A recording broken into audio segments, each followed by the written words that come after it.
கடன் வரம்பு விவகாரத்தில் உச்சநீதிமன்றத்தில் வழக்கு தொடர்ந்ததற்காக ஒன்றிய அரசு தங்களை மிரட்டுவதாக கேரள நீதியமைச்சர் பாலகோபால் குற்றம் சாட்டியுள்ளார்.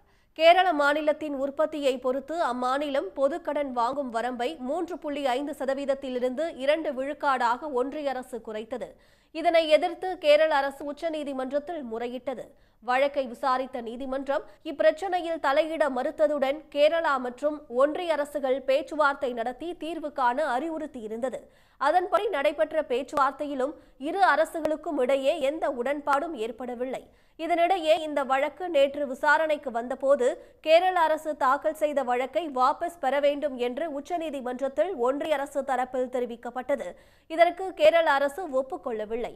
இந்நிலையில் இந்த வழக்கு தொடர்பாக செய்தியாளர்களை சந்தித்த கேரள நிதியமைச்சர் பாலகோபால் கடன் வரம்பு விவகாரத்தில் உச்சநீதிமன்றத்தை நாடியதற்காக ஒன்றிய அரசு மிரட்டுவதாக குற்றம் சாட்டினார். வழக்கை வாபஸ் பெற்றால் கடன் தொகையாக 12,000 கோடி ரூபாயை வாங்க உடனடி அனுமதி தருவதாக ஒன்றிய அரசு கூறுவதாகவும் குறிப்பிட்டார். அரசியல் சாசனத்திற்கு எதிராக ஒன்றிய அரசு செயல்படுவதால் கடன் தொகையை பெறும் வரை கேரள அரசு வழக்கை வாபஸ் பெறாது என்று திட்டவட்டமாக அவர் தெரிவித்துள்ளார். உடனுக்குடன் செய்திகளை தெரிந்து கொள்ள சன் நியூஸ் பெல் ஐகானை கிளிக் பண்ணுங்க.